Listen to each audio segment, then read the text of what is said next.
Okay, so mag-usapan ulit natin si Zaldico kasi ang daming nagalit sa post na to.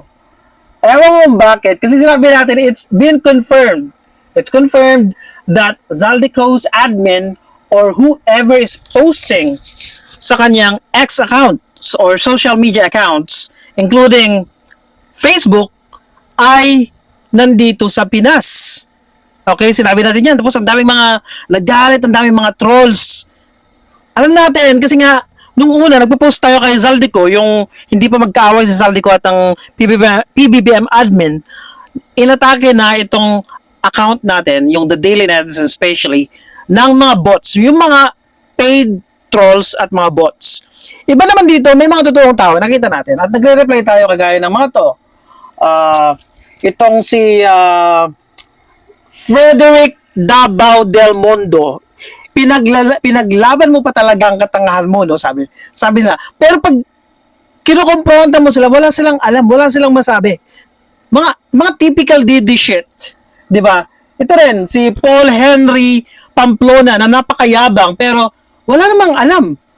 Ang pagkakaintindi niya ng system ng X, kasi itong post natin tungkol sa X, formerly Twitter, transparency tool or policy. Bago to na roll out noong November 22 to 23. 21, 22, 23 if I'm not mistaken. We're gonna check on that. Wala siyang alam. Ang sabi niya, ang pagkakaintindi niya dito sa debate namin dito, pagkakaintindi niya ng aggregated IP address or yung historical login is kung 30 daw yung pinost mo versus 10. Alam mo, 30 yung pinost mo sa Pilipinas, nag-abroad ka, pumunta for example sa United States, at nag-post ka doon ng 10, ang makikita pa rin daw niya is yung 30. Bobo, di ba? Kabobohan. At sinasabi niya kung nasan daw yung creation country mo. Yun yung pagkakaintindi nila. Okay, sabihin natin, let's admit, bagong technology to ng X. Sila lang ang may ganitong klaseng transparency policy or tool. Wala pang ganito ang Facebook. And the main goal according to X is to combat inauthentic behavior at political interference in the United States kasi meron sila mga bagong flagging system. So ito yung post natin na inatake ng mga bots, yung mga DDS, trolls, itong tao iba dito, okay? At bakit natin sinasabi na established and confirmed na yung nagpo-post sa account, sa X muna tayo, sa X lang muna tayo, wag muna tayo sa Facebook. Okay? Ang nagpo-post o yung admin ay nakabase sa Pilipinas. At wala siya sa abroad, hindi si Zaldico ang nagpo-post. Okay? I'm gonna tell you the reasons why. So punta ngayon tayo sa X ni Zaldico, X account, ito. Okay, unang-una, check natin kung may changes. About this account, nakalagay dito Philippines. Very specific ang Grok dito. When I check Grok, nakalagay dito Legazpi City daw. Pero walang nakalagay dito, pero ang sabi ni Grok, it's Legazpi City. Refined result yun Pero dito lang sa kanyang account base, ang nakalagay dito, Philippines. Okay? Now, okay, why did I say it's been established, it's confirmed na ang nagpo-post dito sa X account at ang last post nga dito ay ito, November 16, yung video, exactly the same video na na-post sa Facebook that day, November 16. Bakit sinabi natin na established na isang admin sa Pilipinas ang nagpo-post? Unang-una, let's talk about timeline. Ang timeline is, when did Zaldico leave the Philippines? According to Google Overview, may mga kwan dito, may mga haka-haka, di ba? Kasi hindi established. Pero, alam natin na July. Pero July 19 daw. Nagsasabi August. Okay, let's stick to July. Kasi nga, ito yung month na kung saan nag-deliver si PBBM ng kanyang mahiya naman kayo speech, di ba? Na kung saan sinabi niya na, okay, we're gonna investigate flood control anomaly in the country. Kaya, days prior to that, umalis si Zaldico, July 19 nga daw. Okay, 'di ba normal na behavior ng isang normal na tao, hawak-hawak mo yung phone mo. We're gonna talk about yung behavior ng isang regular individual, okay? hawak mo yung phone mo, nakalagin lahat dyan yung mga accounts mo. In our phone, for example, my phone, yung phone ko pa lang, nakalagin dito ang X, Facebook, mga financial accounts, ano pa, may Instagram din ako eh. Yan, TikTok. Constantly login sila. Di ba pag open mo na yung phone mo, punta ka lang sa Facebook, constantly logged in. Gets nyo? Yun yung normal behavior natin. Okay? Every day, we bring our phone with us. Okay? Pag meron tayong gusto i-check, depende ko anong hilig nating social media platform. Ako, ang pinaka-main ko is Facebook. Pinaka-marami akong pinag-abalang oras. Okay? Yung nakafocus ako, Facebook, tapos TikTok, ano pa, YouTube, yan. So I seldom check on X, although verified ako doon, nagbayad talaga ako. Pero, very seldom. Okay? Pero, kasama, mayroon tinatawag na aggregated IP addresses. Gets mo? Yun yung tinitingnan ngayon ng transparency feature ng X. Yung aggregated na logins mo. Okay? Kasama na dyan yung pag-check mo. You don't have to post. Di ba? Matic login ka na, continuously login ka nga. Di ba? Minsan, ako, for example, dito sa X, I seldom post. Ibig sabihin, kahit hindi ka doon nagpo-post, pag nag-check mo lang, yung nagbabasa ka, nag-check ka ng mga what's trending, etc., ma-account yun. Okay, makikita yun ng system ng X, yung transparency feature. But then, sabi natin, we are 100% sure na isang admin sa Pilipinas ang nakalogin sa account ni Zaldico. Kaya nga pinag-uusapan natin dito yung timeline, di ba? Okay. So, umalis si Zaldico papuntang Amerika para magpagamot daw July. But then, if we're gonna check on Zaldico's account, ang dami niyang posts. Okay? Since July. Okay, August, ano pa dito? August 9. Pag tinitingnan mo yung style and yung mga posts, okay. Pumunta tayo sa July eh. Okay, ito. July 19. Dito na siya malis. So, noong July 19, may na-post. Makikita natin, mahalata natin na admin yung nagpo-post. Okay? Kasi nga, very hindi siya personal. Kasi this is probably his verified representative account. Kasi sa Facebook may representative pa siyang label doon, di ba? Hindi niya tinatanggal. So, inakaalang UTI lang ang sakit na naramdaman, blah blah blah. So, nakalagay dito. Ito, halatang admin yung nagpo-post. 19, 21, 23. Okay. The reason why I mentioned the aggregated historical login, kasi pag-usapan natin yan later. So, may nagpo-post continuously. Okay? Kasi may nagsabi sa akin kahapon, hindi ba, kanina umaga na nagpag-away talaga. Isa dun sa bilanggit ko kanina. Andali, balikan lang natin. Itong I think itong si Paul Henry Pamplona.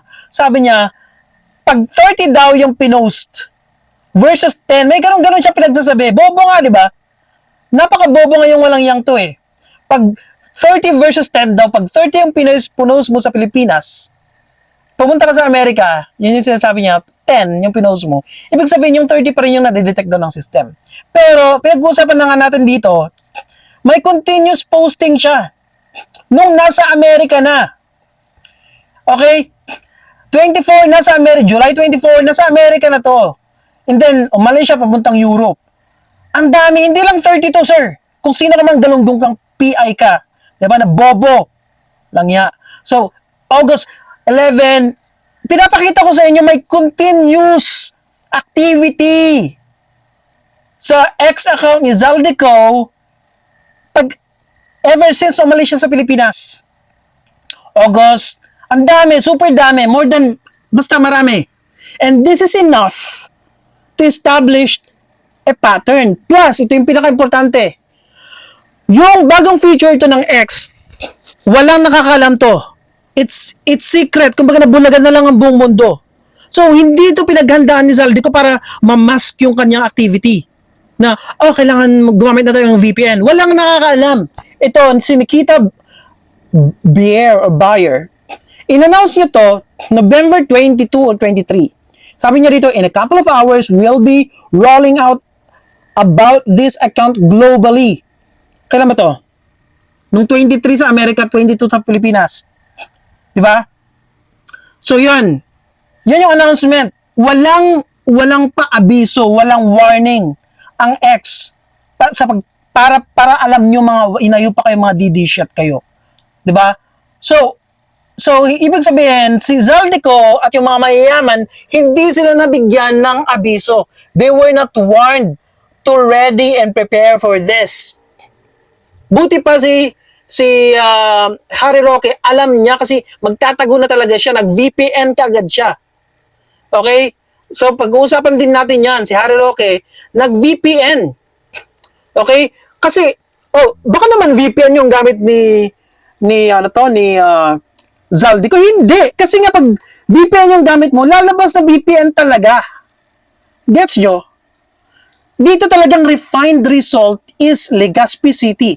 Ibig sabihin, admin talaga yun. Kahit anong sabihin nyo, kahit mura-murahin nyo pa ako sa Facebook, maputang ina kayo, mga didishit kayo, admin talaga sa Pilipinas. Diba? September 19, tapos after that, November, na-establish na yung tinatawag na aggregated IP address or login or historical login ever since pa. So, walang lusot. Plus, the fact na hindi alam, walang nakakaalam sa buong mundo except yung mga taga-X lang, yung mga top executives na mag-roll out ang X ng bago nilang transparency feature. Naiintindihan nyo ba? Mga DD shit. Si Harry Roque, for example, balik tayo. Pag VPN, naka-VPN ka, madidetect din niya ng system at sasabihin niya, nakalagay na Thailand na. Ay, ba pala to? Ito, Thailand na nga. Si Harry Roque ba to? Si Harry Roque, dati Singapore. Kasi pag naka-VPN ka, you can change it anytime. So, nakalagay dito, about this account, sa Harry Roque nga to, kasi may 90,000 siya eh. Nakalagay dito, one of our partners has indicated that this account may have used a proxy such as a VPN. Nakalagay dito, naka-VPN siya. Kasi nga, last time sa Singapore, kasi nag-VPN din ako dati, you can change it. Ang pinaka-favorite ko is Singapore eh. Diba? Singapore. So, ito naman kay Zaldico, nakalagay dito, walang nakalagay na VPN, walang nakalagay na warning. Walang same warning. So, ibig sabihin, from July to November, na-establish na yung pattern. Na-establish na yung historical logins niya. Now, punta ngayon tayo sa Facebook ni Zaldico na sinasabi ko na yung same admin ng X, we assume na same din dito kasi nga, same yung pinost eh. Unang na-post sa Facebook 4:04 p.m. And then sa X 4:31 after like more than 20 minutes pinost kagad. Ngayon, the reason why we go to Facebook kasi nga hindi na siya nag-post after 17, di ba? Sabi ko na roll out, in-announce ni Nikita ang bagong feature 23. Di ba? Yan. Hindi na siya nag-post kasi nga nagkaroon ng ang assumption natin dito, ang kumbaga theory natin dito is kasi nga mayroon ng bagong transparency feature ang X. So hindi na sila nag-post sa X. 'Di ba? Kaya dito 24 na sundan, 24. This is a day after na kinonfirm ng X na hey, mayroon na tayong bagong feature na kung saan mari-reveal na yung location ng mga users natin. So ito. Kaya nga nagtataka tayo nung 29 o 30 ba yon? 30 yung last rally, 30. Hindi na sila nag-post. Kasi ang suspect natin, nahuli na sila. Alam na yung mga admins ni Zaldico. Di ba? So yun. That's the reason why we are saying that we are 100% sure na nasa Pilipinas lang ang admin ni Zaldico. Yan o. So, okay. Pag-usapan naman natin ngayon yung aggregated IP addresses. Okay? Ano ba itong aggregated IP addresses na tinitingnan ng X? It refers to how X compiles and analyzes historical login data from an account to estimate its primary base location. Sinabi dito, Philippines, Legazpi City, di ba? Very sure ang X, ang si group na Legazpi talaga. naka-base yun, yung admin. So, ang sabi nila, this is not based on a single login. Hindi daw naka-base sa single login or real-time tracking, but on a collection, aggregation of IP addresses associated with the account over time. Diba? Pinag-usapan natin, ever since July, nung umalis si Zaldico papuntang Amerika, diba, ang normal na mag-appear dapat United States. Pero kasi, hindi nga si Zaldico, sobra siyang mayaman, sobra siyang busy, wala siyang time mag-post. So, mayroon siyang admin. And that admin is the one posting on his behalf. Gets nyo? Kaya walang nag-a-appear in United States. Kaya nga, di ba, wala siyang alam tungkol sa rollout ng X noong July 21, 22, 23, di ba? So, ang normal na tao, magpapakita, pagpunta niya, syempre kung nakalagin siya doon, hindi magpapakita kasi hindi nga siya yung nagpo-post. Wala siyang pakialam sa kanyang mga X at Facebook account. Yan yung nakikita nating behavior niya. Kasi mayroon siyang mga alalay na magpo-post for him. Gets nyo? Okay. So, may analysis dito. So, Zaldico left the Philippines July 2025. And then, the account continued posting actively from August onward, including November 14 and 16. By November 21 to 22, aggregated data set would include months of Philippine IPs from August, November logins. Kaya na-establish yung sinasabing aggregated, mga inayo pa kayong mga didishit na nagmamagaling. Diba? Wala naman kayong alam, mga PI kayo. So, na-establish na from August, September, October, November. Na-establish na. We're not just talking about one day on November 16. So, ang ating theory, and we're, again, 100% sure, admin yung nagpo-post on his behalf. Nakalagay dito, potentially refined to Legazpi City. Okay? No advance warning on the rollout. Walang nakakaalam. Nakalagay dito, yung X's head of product, Nikita Beer, on November 22 with no widespread heads up for users, announced the launch. Diba? Ang nakalagay dito, if Ko himself, kung si Zaldico mismo daw ang nagla-login from abroad, nakalagay dito, consistent use of a VPN would have changed the story. Pero hindi, nakalagay dapat US or Portugal or Europe, hindi nga siya yung nakalagin. Gets nyo? So, X system is tuned to spot VPN patterns. Shared IP pools from providers like ExpressVPN and prolonged masking would dilute the Philippine signal over months. Instead, the clean Philippines Legazpi display points to unmask local logins, i.e. an admin, staffer, or proxy in the Philippines maintaining the account. Diba? Yun. Isang admin, isang proxy, isang person, staff, etc. is the one maintaining the account. Huwag na natin maglokohan, mga didishit. Okay? So, why is it important na malaman kung na isang admin yung nagpo-post? Kasi ibig sabihin, the likelihood of those videos being AI, kagaya nito, is high. If someone is posting on his behalf, that means that person or those people, sila rin yung nag-edit. Sila rin yung gumawa ng video. Sila yung nagmanipula. So, ang pinaka malungkot dito, what if yung scenario na worst case scenario, nasa side ang mga ito ng mga Duterte, yung mga DDS. They're manipulating everything behind Zaldico's back. Hindi nga natin alam kung alam niya di ba? We don't know. Kasi nga suddenly, hindi na nag-post noong November 30. Di ba? What if they've done the most damage at i-unalive siya? Siyempre, ang normal na suspect ng mga tao, pinagurgur siya ni Martin Romualdez o si PBBM. I-unalive siya ng kung sino yung kalyado niya, mga DD-shot siguro. Ewan natin. Di ba? Para ma-blame yung administration.